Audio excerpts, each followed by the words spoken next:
frustrating loss tonight.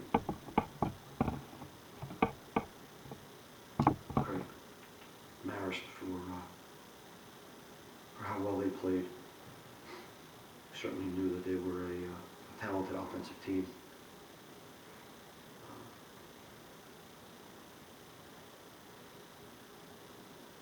And like a couple of other games, we dug ourselves a hole and couldn't get out of it. Good question.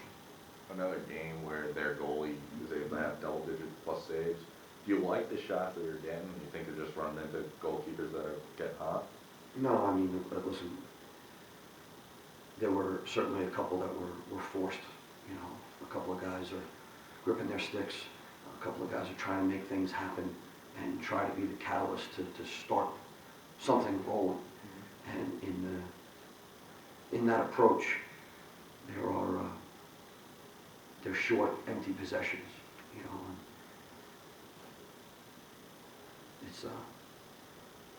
it's a tough time to not understand what they're trying to accomplish. The problem is we don't need that right now, and there's not one guy. It's not, you know, it's a couple of guys that are just really trying hard to make plays, and in that effort, it ends up hurting us, you know, because it's not what we want to do. You know, they so bad want to be part of turning this thing around. So, what did defense do against Sam today? He was held without a point for the first time in 39 straight games. Yeah.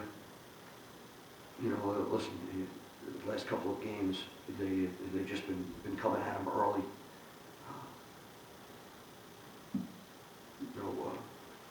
No excuses. You know, Sam, in the second quarter of the Drexel game,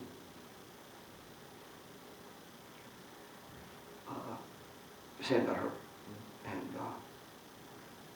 he's just continued to play through it. And he had the flu.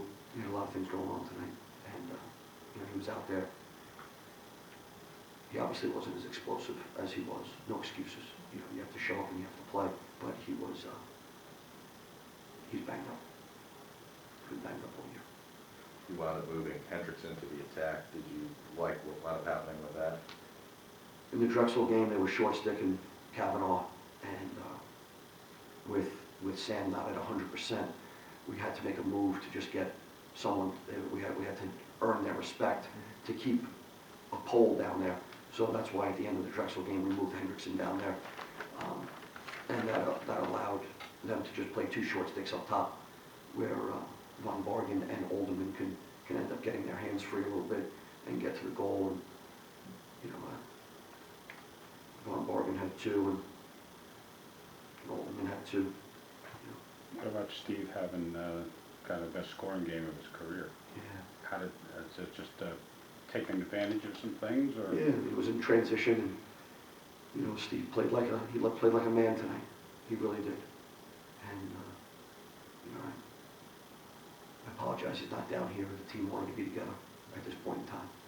So, but you know, there was a couple of guys that played with a lot of heart, and certainly Steve led the charge there with having a hat trick tonight. Shot the ball well. Obviously, the breaks are there or they're not there based off of what we talked about throughout the entire season. But do you feel like going through the game against Cornell and the last two conference games of the year that the signs are there to make the run that you guys want to make? I do. I mean, it's hard for me to put that into words and have you guys understand. You know, we're 4-7, and that there are times where we feel like we're getting shots. Some of them are great, but we're getting shots. We got to bury those. A couple of games in a row now, I think we've hit, you know, maybe 3 or 4 or even 5 pipes tonight at some tough times. Dylan Olderman had 2 pipes against Drexel at some tough times, and is one of those pipes, you know, a situation where if it does drop, what happens? You know, do you get some of that momentum that we've just been trying so hard to get? And it's just, you know, the frustration level is high. It is.